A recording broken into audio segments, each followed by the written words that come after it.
Speaking of shaping things, I've been thinking a lot about, your final speech.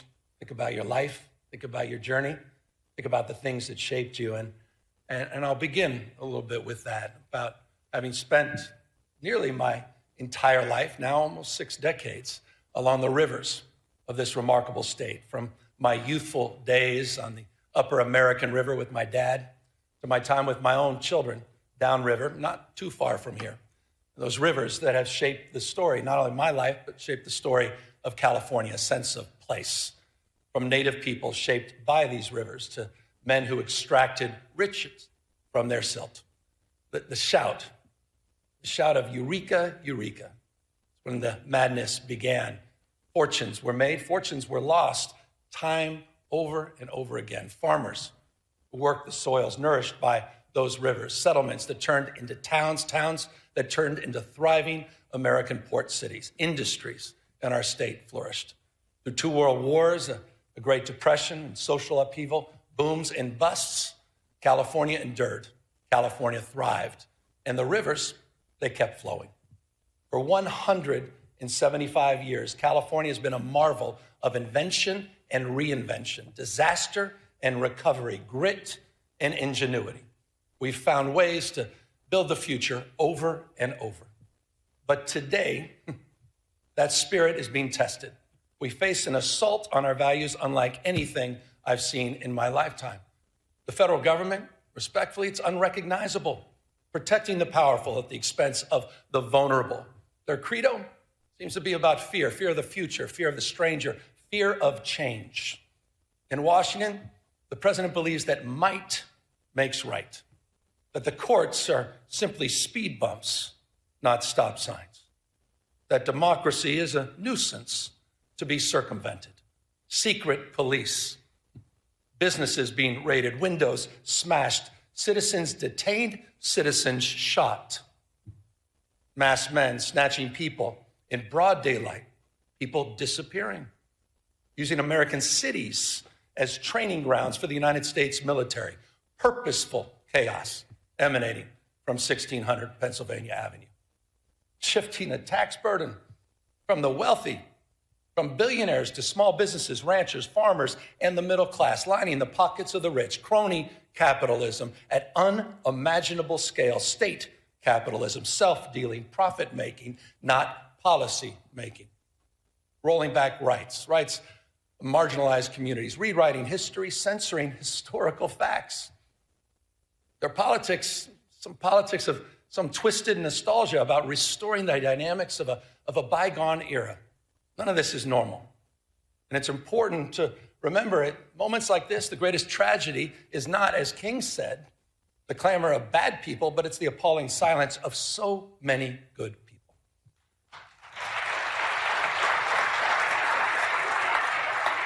Not normal.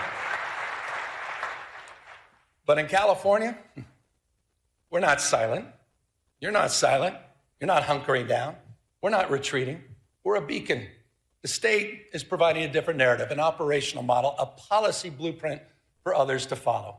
This state, this people, this experiment in democracy belongs not to the past, but it belongs to the future.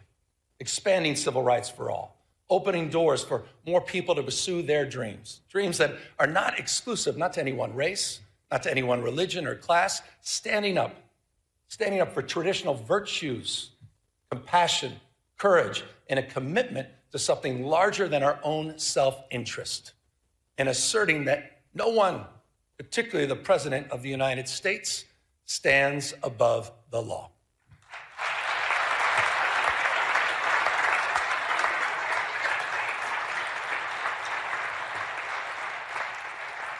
We've gone to court.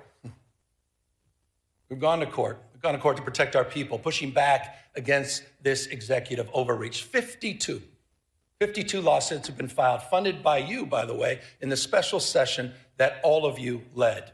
And as a consequence, point of pride for our Attorney General, as a consequence,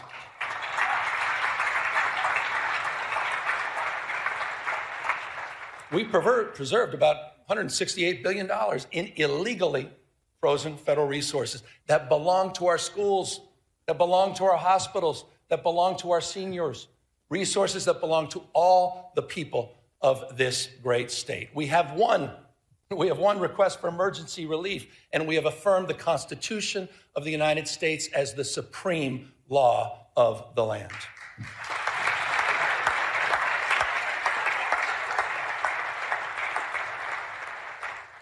I say this with respect, but mindful. But Mr. President, you can't cut off critical food assistance for millions of people. You can't send the military into American cities without justification. And you cannot cruelly and illegally cut off funding for medical research, homeland security, or disaster response. That is wrong. That is wrong. And you have all stood up. You have all stood up. Our Attorney General has stood up. Our Speaker has stood up. Our Pro Tem has stood up. All of you, on behalf of all people in our state. Proud of that. You should be proud of that.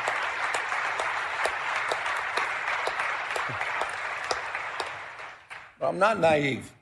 If we're going to keep the faith for the California spirit, we got to do more than just resist what is wrong. We got to keep building what's right. We're not defined, we all know this, we're not defined by what we're against, we're defined by what we're for, opportunity and dignity, derangement syndrome. Look at this state to tear down, try to attack all our progress, but we know the truth.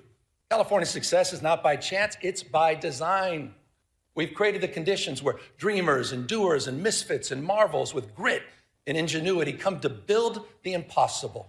We became a destination for the world's first-round draft choices, the best and the brightest who come here from all over the world for riches and new beginnings. And I'm not just talking about the tech CEOs and the founders in Silicon Valley or the producers and writers in Hollywood. I'm talking about the mechanics in Modesto, the farm workers in Salinas, and the police officers in El Centro. And that's what we do, first-round draft choices. No state, simply no state in America that contributes more, none, to the American greatness.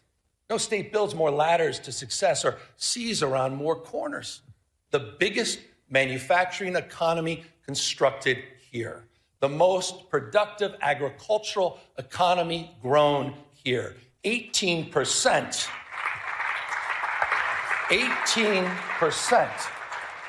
18% of the world's R&D invested right here in California. 1/2 of America's unicorn companies, those companies valued over $1 billion, 1/2 are in the great state of California. And get this, the happiest cities, right here in California, you know who you are. Fremont, San Jose, Irvine, San Francisco, and San Diego, consistently the most happiest places on earth. In your state, I think that matters. And it's interesting, isn't it? Those cities, they have so much in common, don't they? And that's proximity. The one thing they all have in common is proximity to the greatest research institutions in the world, the greatest system of public higher education anywhere in the world, this conveyor belt for talent. A proof point, you all know this, but I want to remind everybody, a proof point, just last year, the UCs, they added an additional 5 Nobel laureates to its roster, 1 out of every 3 laureates here in California. Come on. It's almost too much. I was reading this. I don't see this on some of the cable networks. 13,700 active patents in the UC system alone. That's more than any other system on the globe. We simply have no peers. And this, again, I said it earlier, it's not by chance, it's by design. You've created, you've nurtured these steps, big and small. They've emanated from these chambers. You have kept the state stable. You've kept it reliable because you've invested in the California dream. Just last year, building that framework, we worked together to unveil the first concrete economic development blueprint in California's history. It wasn't top down, it's bottom up. It's region by region. Some 10,000 people, remarkable number, participated in the development of this plan. We call it Jobs First. 13 economic and workforce development plans aligned to the universities, aligned to our trade schools. It's a plan that reconciles the macroeconomic story of the world's fourth largest economy, $4+ trillion a year, with the microeconomic reality of 40 million people living here. It's an economic plan that's nourishing. It's an economic plan that's family supporting. For the Central San Joaquin, that means jobs in manufacturing and clean energy, and of course, agriculture.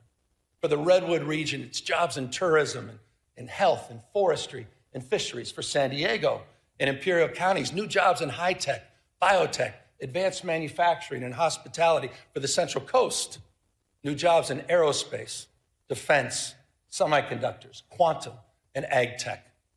We're doing all of this in conjunction, by the way, with our wildly successful Cal Competes tax credit program that's helping businesses hire more Californians, expanding innovation all across our state. Proof points, aerospace engineering in Torrance, beneficial. Hydrogen fuel cell manufacturing in Lancaster. Fusion R&D in San Leandro. And in Kern County, this is interesting, in Kern County, Mojave, it's the first steel mill built in California in half a century. That's interesting. By the way, and I'm going to get to the budget in a second, but this is a little bit of a preview. By the way, I'll be requesting all of you, with your indulgence in tomorrow's budget, that we reauthorize. I'll be asking that you reauthorize our tax credit program for an additional 5 years. It is working. You know what else is working? Speaking of tax credits, ever since that first moving image was taken of a horse, some of you may recall this, a horse named Sally in Palo Alto, to the early silent film studios in Fremont in Los Angeles, Hollywood has been one of California's, been perhaps the most California of industries. And that's why we're proud we worked together last year to double down on our film and tax credit programs. And not only keep our iconic industry here, but all the unionized camera operators, stunt performers, wardrobe, and set designers. It's a point of pride, and that program is working and producing real results because of your leadership.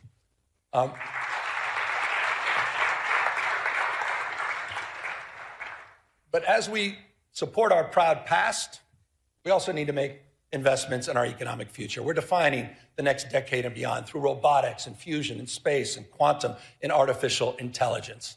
And speaking of which, I understand it goes without saying that no technology holds more promise, also and more peril to jobs, our economy, to our way of life than artificial intelligence. Bottom line is the tech genie's out of the bottle.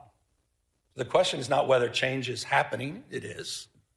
The question is, what values will guide us into this new frontier?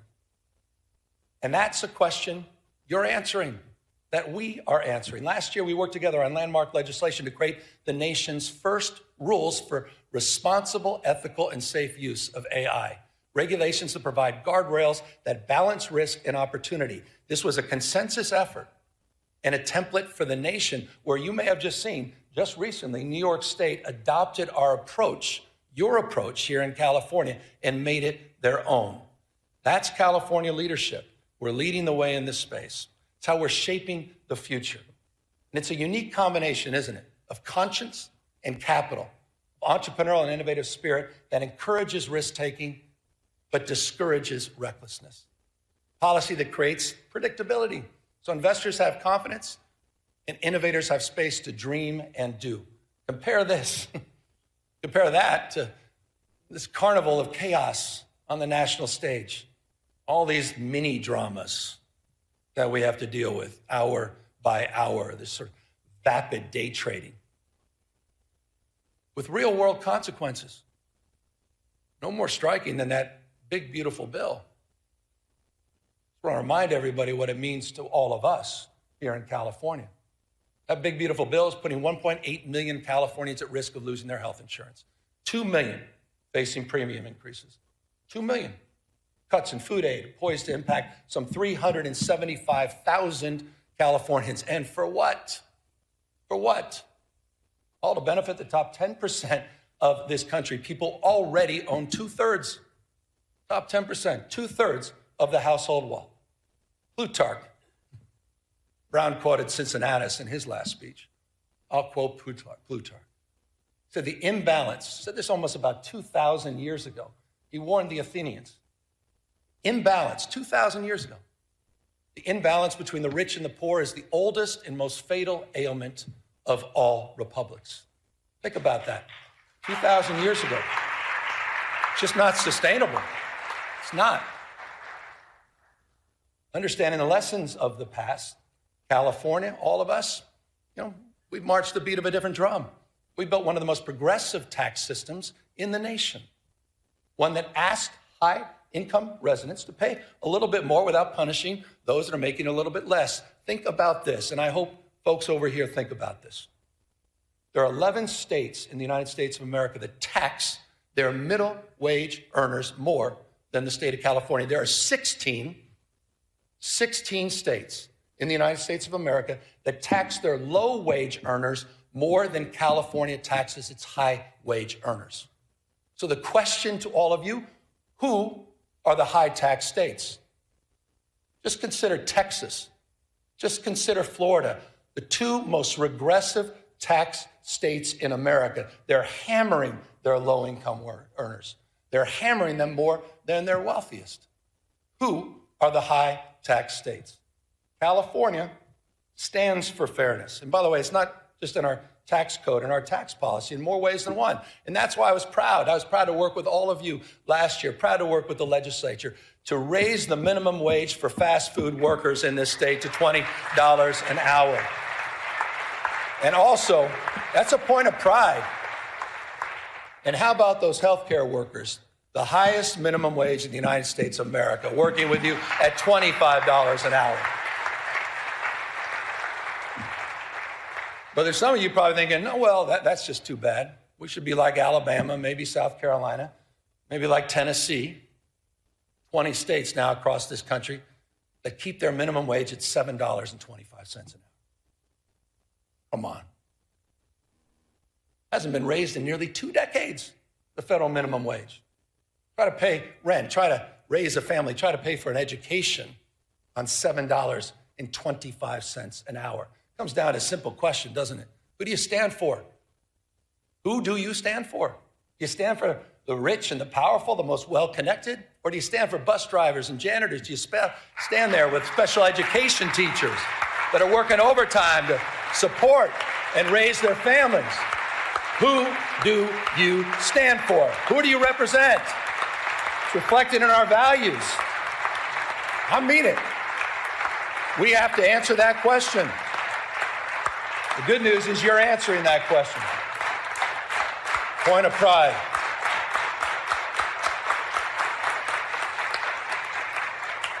California way.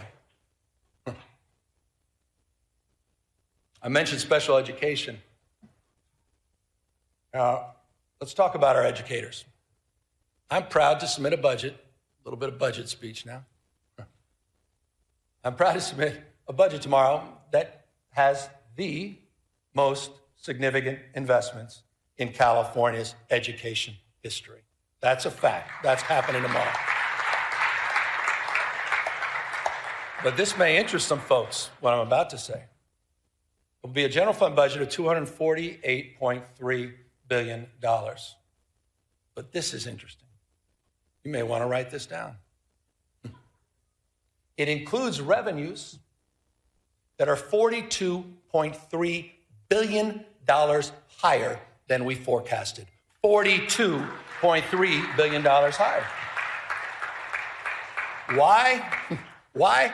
Because our economy's growing. Our population's growing. Why? Because of the energy and daring of entrepreneurs that are growing and dominating in the industries of the future. As a result of that $42.3 billion windfall, by the way, did not even include the December numbers, which just came in almost $3 billion above projection. Interesting fact. Mindful, as we should be, of the erratic nature of our state revenue and our long-term structural challenges that we will discuss in detail tomorrow in the budget presentation. We're going to rebuild our reserves, $7.3 billion. We're going to pay down long-term pensions and those obligations over $11.8 $8 billion will be met over the next few years, including $3 billion just in next year's budget. Speaking of obligations, I want to broaden this. Some of the work that we've done together, it's the obligation that we have, no greater obligation than to our kids. And back to the issue of education. That's why tomorrow's budget includes a record-breaking $27,418 per student. We have never had per pupil investment as large as that in our state's history. It's also a budget, we got to celebrate our wins. We forget about these things. It's also a budget that fully funds our brand new grade, TK for all, and maintains our commitment at the same time to reduce class sizes. Fully funded. Also a budget that continues our nation-leading investments. And I'm proud. My wife, thank you for the recognition, Mr. Speaker, my wife. But I'm proud, but she hasn't done anything yet. Hold on. But I'm proud of her advocacy and your advocacy, making sure we continue to lead the nation in our investment in school meals. Nearly $1 billion. This is amazing. It's nearly $1 billion breakfast, lunch, and snacks each and every year. We're going to take that to the next level. And it's also, this budget's going to advance the nation's most expansive and audacious plans to eliminate ultra-processed foods at the same time from our cafeteria. California is leading in that space. Now, I say we're leading in that space, but you may have seen the space in that morning paper. You may have seen the space on cable networks where Donald Trump just announced a couple days ago that he will illegally be cutting all federal funding for TANF and childcare in, curiously, just 5 blue states in America, including California. Just think about that as a value proposition. I'm glad no one applauded that. How the hell can you applaud that? These are cuts that are going to throw parents, right, in total disarray, forcing them to choose between going to work or taking care of their children. And it'll also be cuts that put at risk, Madam Pro Tem understands this, the most significant expansions of childcare in the United States of America that are happening right here in California. Here's the number. Our investments support close to 500,000 children. 487,000 children are supported through our healthcare expansions in this state, saving families thousands and thousands of dollars a year. That is a point of pride, and it's a point of privilege to acknowledge the leadership of the Women's Caucus, our new pro tem, and many of you for helping make that happen. It's also a point of contrast with the current administration. Child care's economic development. I'm surprised not everybody's stepping up on that one. Maybe we all don't have families. I'm a dad. I appreciate child care. Look, when we talk about saving families money, let's consider the bold commitment we made just a few years ago as well.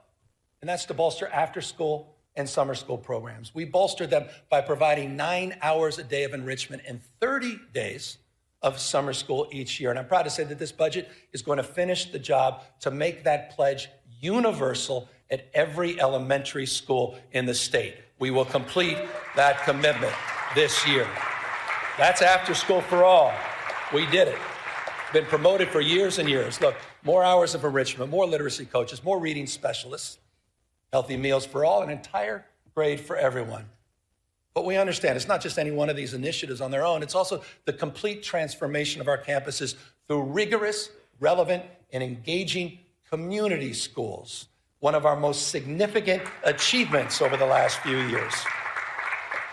I want to remind you, this is important. To date, California's invested $4.1 billion in these life-changing, enriching community schools, supporting over 2,500 campuses throughout the state. And the good news is we're not done. The budget that I will propose tomorrow includes an additional $1 billion to expand thousands of additional high-need community schools in our state. These are working. these investments are working. These investments are paying off. Just this year, this may have gone lost in all the noise, but just this year, we've seen improved academic achievement in every subject area, at every grade level, in every student group, with greater gains of test scores for Black and Latino kids. That happened, and that's happening in California's public educational system. And it's a point of pride. It's a point of pride that those gains are particularly pronounced in Los Angeles, the nation's second largest school district. And I just want to say this to the teachers, the classified employees, and to the parents of LA Unified School kids. You should be very proud of your progress you're making, particularly proud of your leader who's here, the superintendent of public education, Alberto Cavallo, who's here with us today, who's just been doing a remarkable job. Alberto, I appreciate you coming all the way up from Los Angeles. And just so you know, he's only been here a few years, but under his stewardship, the district is outpacing statewide progress. They're exceeding pre-pandemic levels in every category and reaching, get this, the highest levels recorded since the current state assessments were launched a decade ago. Under his leadership, that's happening in the nation's second largest school district. I say this all the time, you're nothing but a mirror of your consistent thoughts. Whatever you focus on, you'll find more of. And I don't think it's such a bad thing that we start focusing on what's right in terms of the investments we made and the return on the investments that we're experiencing. And the superintendent, I assure you, he's the first one to say and acknowledge that we have a lot more work to do. With that, we also have some reforms that I think are long overdue. And I know not everyone may share enthusiasm for these reforms, but I think it's time to modernize the management of our educational system. So the budget I'll be submitting tomorrow proposes that we unify the policymaking by the State Board of Education and the Department of Education, which I believe will allow the State Superintendent of Public Instruction to align our educational policies from early childhood through college much more efficiently. I believe that's important and long overdue reform. Speaking of long overdue, I thought we all made the right decision about getting rid of cell phones last year in public schools. I think everybody can agree on that. And if you don't agree, you're not a parent. Every parent understands this. Our kids are increasingly more anxious, more addicted, less free, less happy, because so much of their lives is lived online. So much of their lives have become performative, right? Measured by external validation, likes and followers. We're watching the spiritual health of our young people erode, quite literally, erode in real time.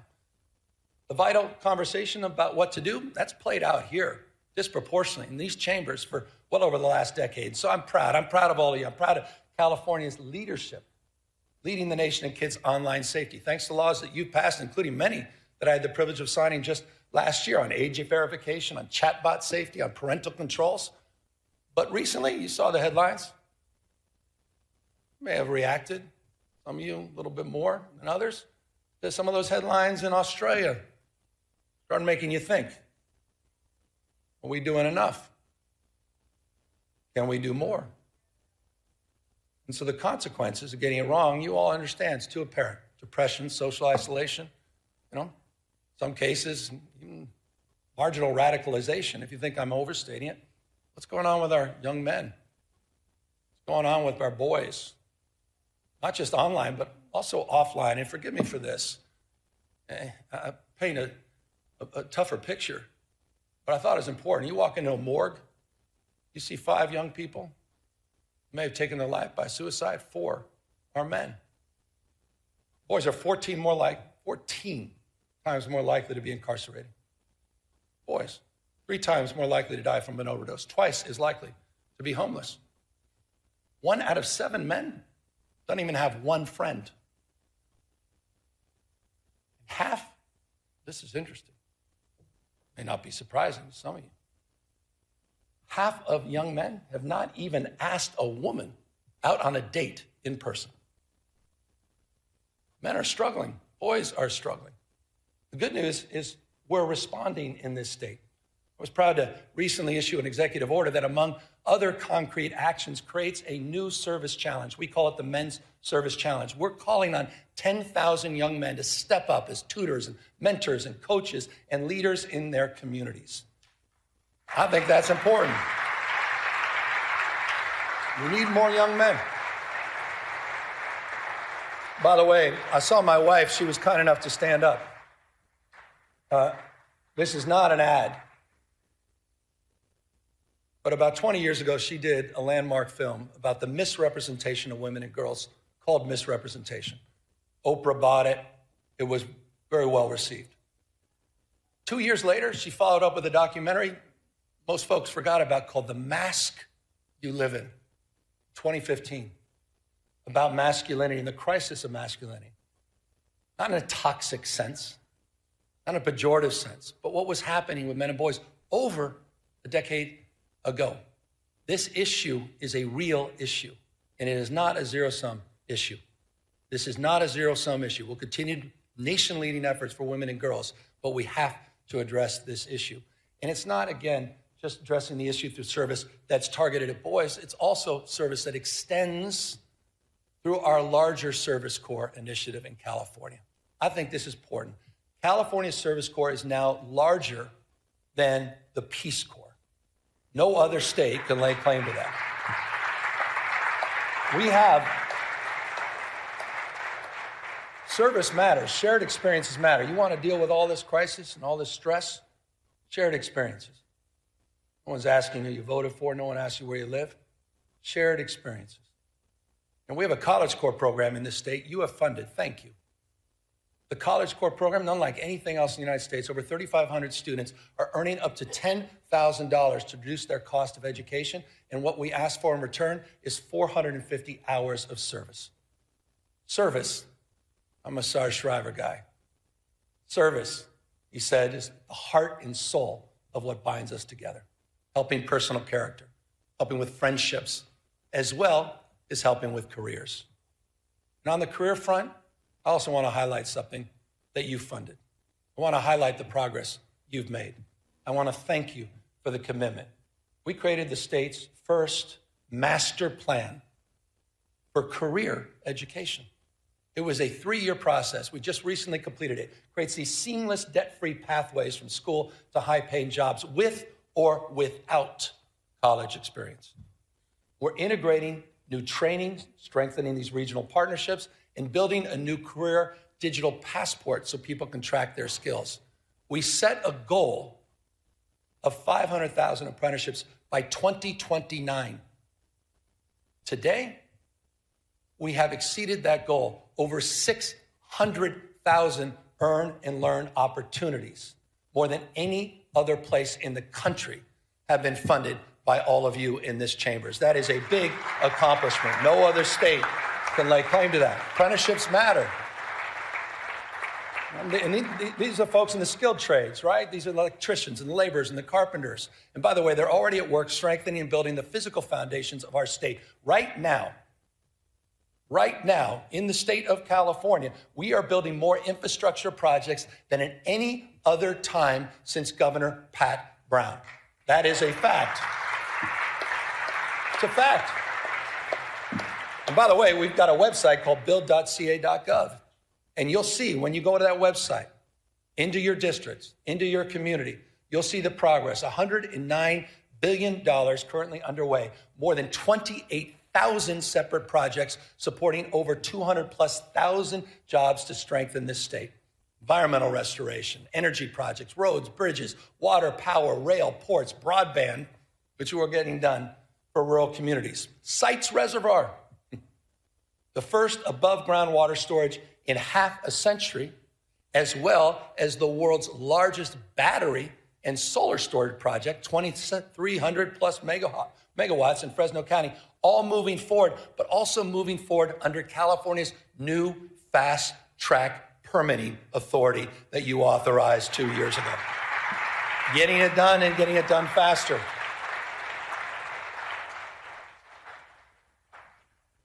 I debated whether or not to include this in my comments, but I thought it's important. My gosh, how about mis and disrepresentation? How about mis and disinformation? pick up on permitting, fast tracking. We're also laying tracks. Laying tracks in the nation's first high-speed rail system.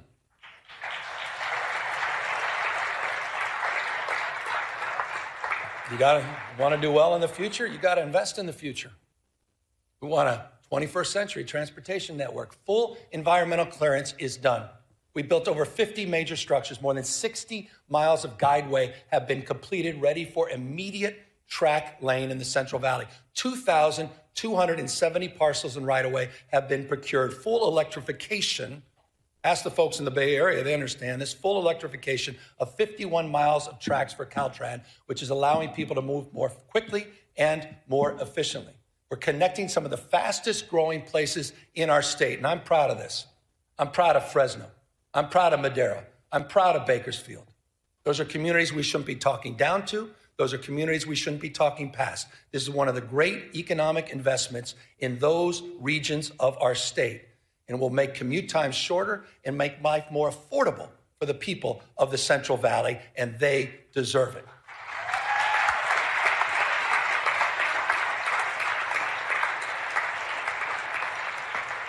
By the way, affordability, it's not a word we just discovered. Certainly not a hoax. So just briefly, here's the way we think about it. I think the way most of us think about it, it's not just one issue. It's a stacking of many, many issues on top of each other. But the one issue that impacts more things in more ways on more days, pretty self-evident, it's cost of housing. It's really California's original sin. For decades, it's true. For decades and decades, the California housing reforms have been sort of notable for delay, often even denial. That said, a few years back, we got to work. In 2019, we passed the strongest statewide renter protections in the United States of America. We did that together. In the past few years, we have enshrined the most consequential housing reforms in our state's history. Just last year alone, and I'd have to name check about 20 of you. Scott Buffy among many. But I'd probably lead with those two. I was proud to sign 61 housing reform bills, clearing away regulatory thickets, forcing local governments, often resistance, to get in the game, and modernizing our environmental review.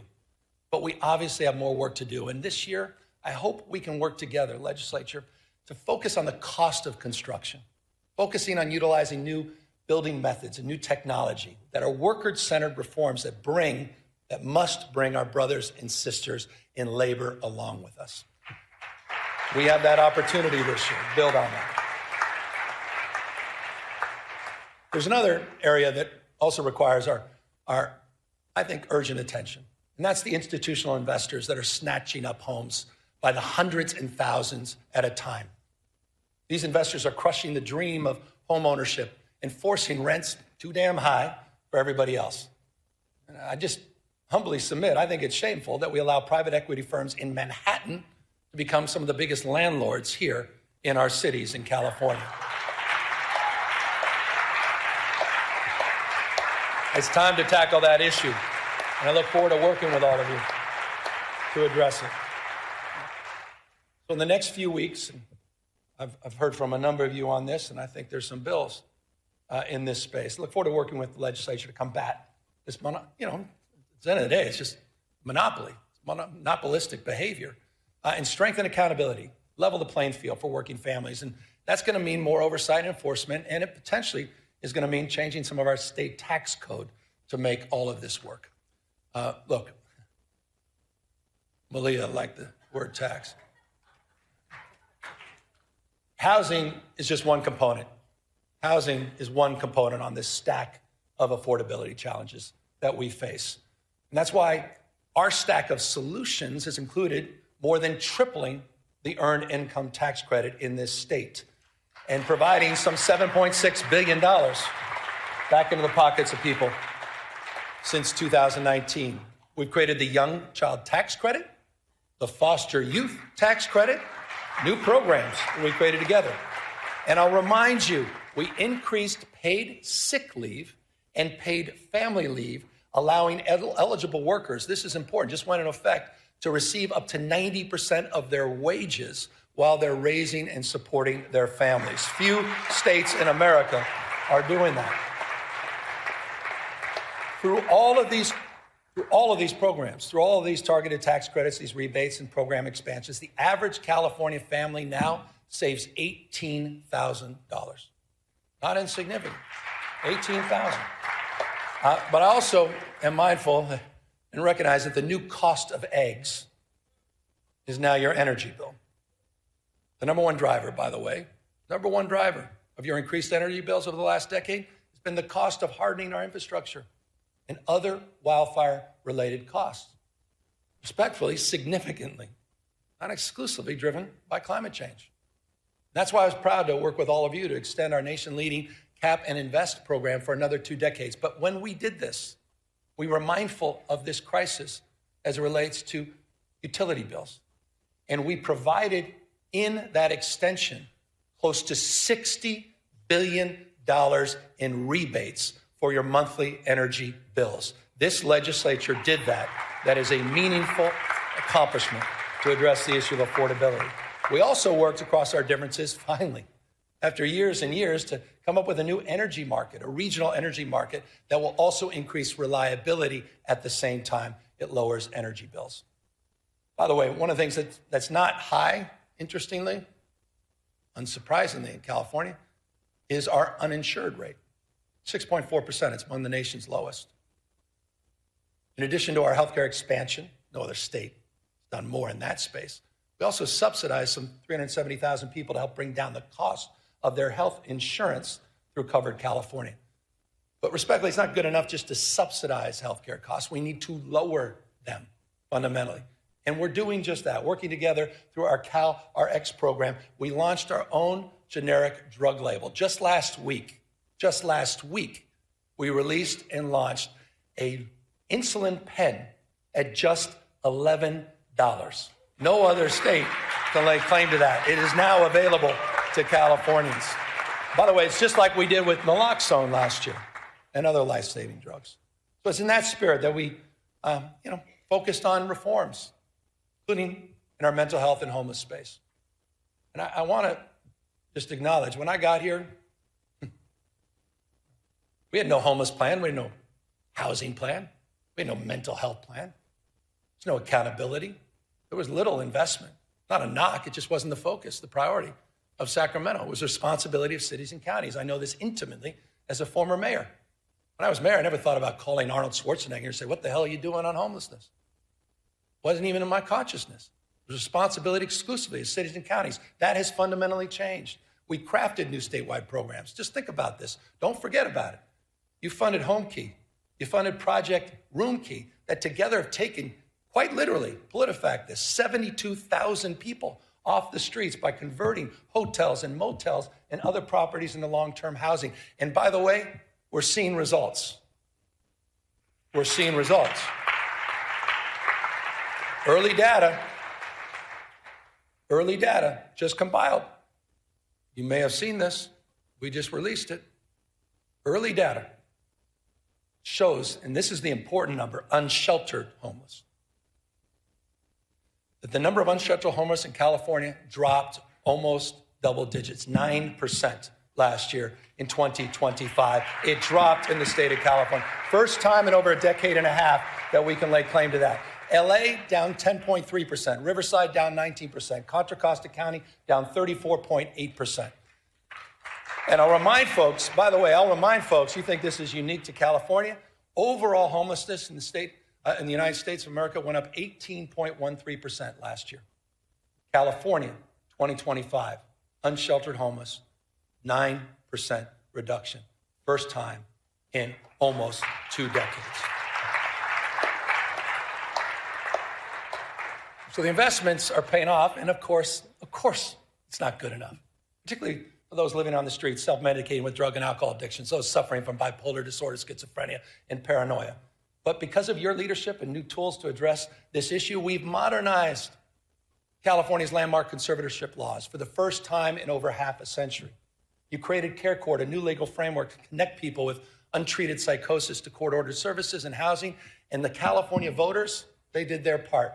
They supported Proposition 1 with a passage in 2024, $6.38 billion. Here's a brief update for folks that just think this is all going to go away on its own and we don't have to make investments. In just 18 months since the voters approved that program, we've already approved 70% of the new treatment beds and slots that were promised under Prop 1. It's the fastest distribution of bond money in California's history. The fastest. 4,000, here's a numeric, 4,236 new locked and unlocked mental health beds, 18,875 new outpatient beds. It's a big deal. And on July 1st, in just a matter of months, this year, we'll implement the second phase of Proposition 1 by redirecting $1 billion a year in annual mental health funding for housing and treatment for people living on the streets, providing counties what they've been asking for, $1 billion predictable every year. So I say this with love and respect to the counties. No more excuses. It's time to bring people off the streets and out of encampments and into housing and treatment. No more excuses. You've done your job, members of the legislature. We have. No more. State vision is realized locally. Localism is determinative. Just is, period. That doesn't mean our hands are clean. No one's naive about that. And that's why just since 2021, the state has removed, with your support, some 19,000 encampments. And we've worked with providers all across the state to get over 61,000 people out of those encampments and into services. We're seeing results, making streets safer for everyone, fully recognizing that quality of life is at the core of so much of the frustration people feel about our state. And when it comes to quality of life, when it comes to public safety specifically, let's talk about the facts. For the first time in California's history, you stepped up, did something we've never done in the past. You provided grants to police departments, prosecutors, to combat organized crime, retail theft, and hold criminals accountable. You provided $267 million to 55 local law enforcement agencies. We deployed crime suppression teams. We deployed them in Bakersfield. We deployed them in San Francisco. We deployed them in San Bernardino, in Oakland, and recently, because of the tragedy, the shooting in Stockton, we deployed them there. We're supporting local law enforcement. We're also supporting, with the help of the California Highway Patrol, a force that's been bolstered by the addition of 1,000 new officers. And here are the results. Here are the results. We have seen double-digit decreases in crime overall in the state of California. Property crime down, aggravated assault down, car theft down, burglary down, robbery down, violent crime down. California cities are seeing record low homicide rates. Oakland, the lowest homicide rates since 1967. LA, the lowest since 1966. My old town, San Francisco, they're going to have to update their talking points, aren't they? My old town, San Francisco, the lowest homicide rate since 1954. 1954. Okay.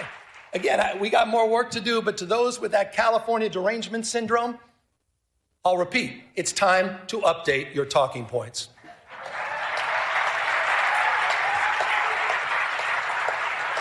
You guys have been working hard at this. No one's walked away from public safety. You guys have been leaning into public safety. We didn't turn a blind eye to this. We invested in it. We did the hard work. We didn't sit by and moralize it. We didn't talk about it. We leaned in. You leaned in. And you're producing real results all throughout the state of California. Proud of that. Look, California remains the most blessed and often cursed place on earth. Profound natural beauty, prosperity, profound natural disasters, testing our spirit, testing our resources. I want to close with two things here. I was down in Belém in Brazil at COP30 recently. It was a climate conference. By the way, the U.S., nowhere to be found. We were a footnote The United States was a footnote. China, close to 800 delegates. United States, not one, not even a note taker. I want to remind everybody, China today manufactures industrial policy, manufactures 70% of the world's electric vehicles.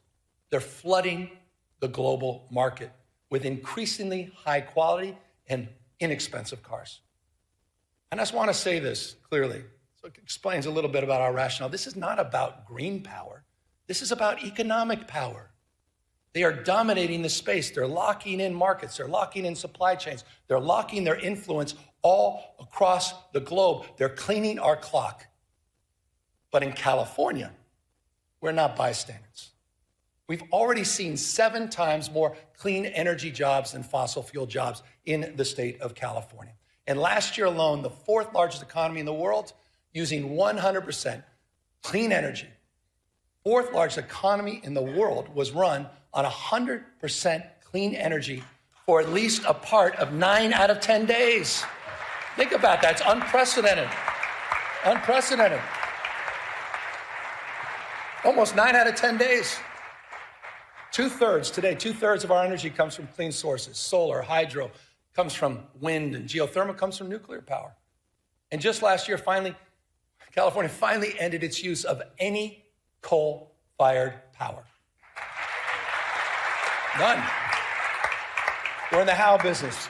We're proud to be in the how business, and we understand something that increasingly people are starting to understand, at least people that are open to argument, interested in evidence. That climate risk is financial risk. That climate risk is becoming uninsurable. That's why in California, we're making our homes and communities more resilient to heat and fire. That's why we're working with our insurance commissioner. A lot of work to do here. Talk about grace.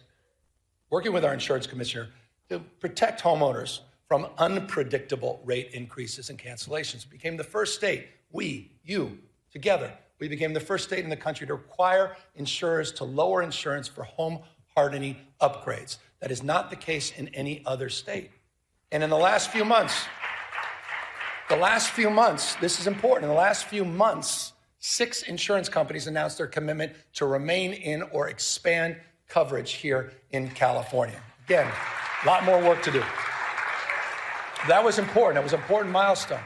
You saw it, Farmers and Mercury and some of the AAA affiliates. Important milestone. We have more work to do. Fully implement the commitments we laid out in the sustainable insurance strategy, and more work to do to hold insurance companies accountable for meeting their obligation to insure in high-risk areas throughout the state of California.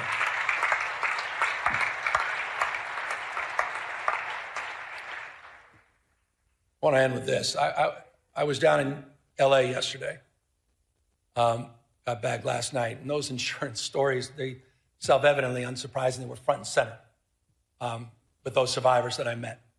And let me remind everybody, I think it's important. I want to remind everybody what happened a year ago.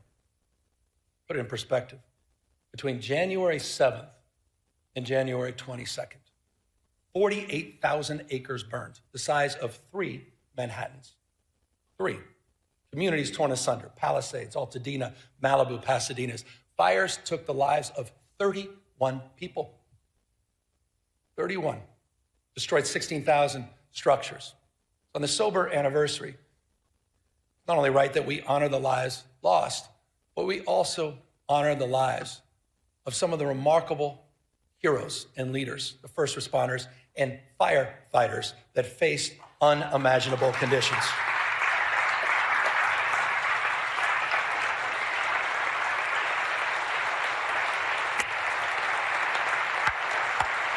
Some of you were there. You saw it.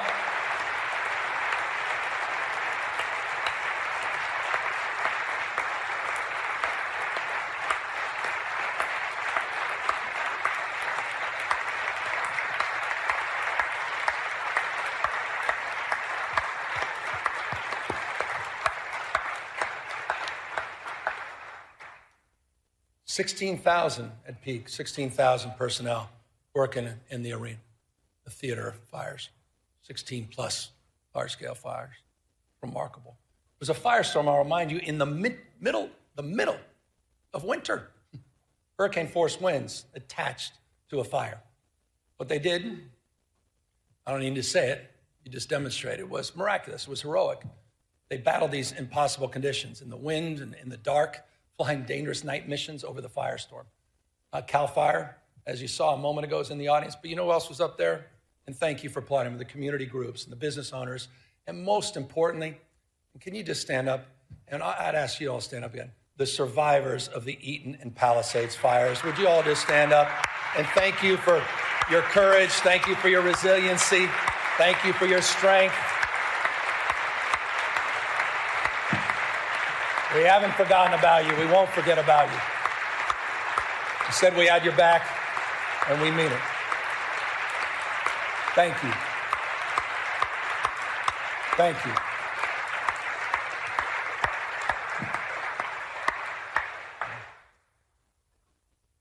It's always difficult sometimes to talk about this because we were in roundtables, Jen, members of my administration yesterday talking to survivors, and it's called comfort when you say we have the fastest debris removal in U.S. history, which is true. Fact. We provided mortgage relief. You provided $2.5 billion of grants and funding. I've signed 27 executive orders. You've passed dozens and dozens of bills to reduce and remove, reduce time, reduce red tape to allow survivors to rebuild much more quickly. And it is true, at this time, 14,000 structures in the Paradise fire. There were only 385 permits, 16,000 structures. We've over 2,500 permits in LA, but it doesn't mean anything if you're not one of the beneficiaries of that. And so we recognize that it's not good enough. And it's not nearly good enough.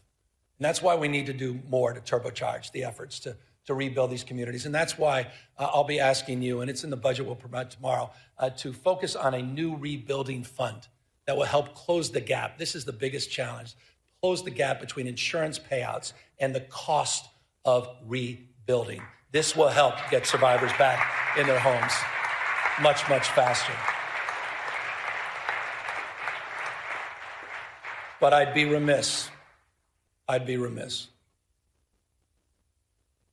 Contrast these efforts with the President of the United States. Been a year. Contrast these efforts to Donald Trump's. His complete failure to act. He's even refusing to send a disaster recovery request to Congress of $33.9 billion. By the way, that request supported by every member of the California delegation, every Democrat, every Republican. We lost someone I thought was a wonderful human being, Doug LaMalfa.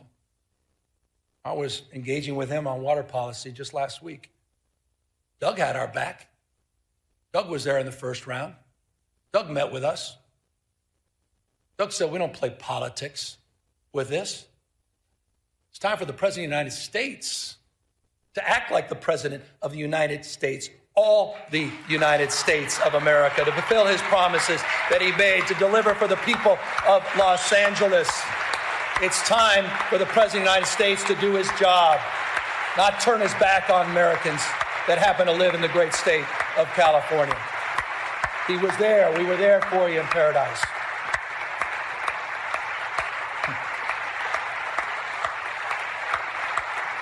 The United States of America. The United States of America.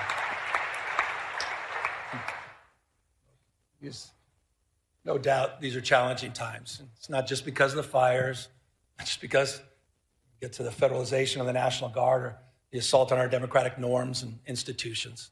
And yet, I think it was one of our finest. Because hardship doesn't merely wound us, it reveals us. The story of California has never been a story of ease. It's a story of effort, strengthened by trial and enlarged by the people who refuse to give up on one another. We built something that is not perfect, not finished, but it's real, always moving forward, like the rivers that define our landscape. Our people themselves are unstoppable. We're home to more Americans than any other state. culture, food, music, AI, biotech, quantum computing, agriculture, all happens here first. We don't run from change, we drive it. And we're proving that inclusive democracy works. We're proving that expanding human rights works. We're proving that legal immigration works. And we're proving that a progressive tax structure works. California's never been about perfection. We're about persistence, the courage of our convictions and the strength to embody them. That's the California way. And it lights the path for the rest of the world. The work we do, the work you do, building a California where every person can see themselves is never ending. And so we continue on. Because years from now, we can tell our children we did not settle for the world as it was. We can say with pride, we built something worthy of them. We built the future. Thank you all very, very much. Thank you to this legislature for your remarkable leadership. Thank you.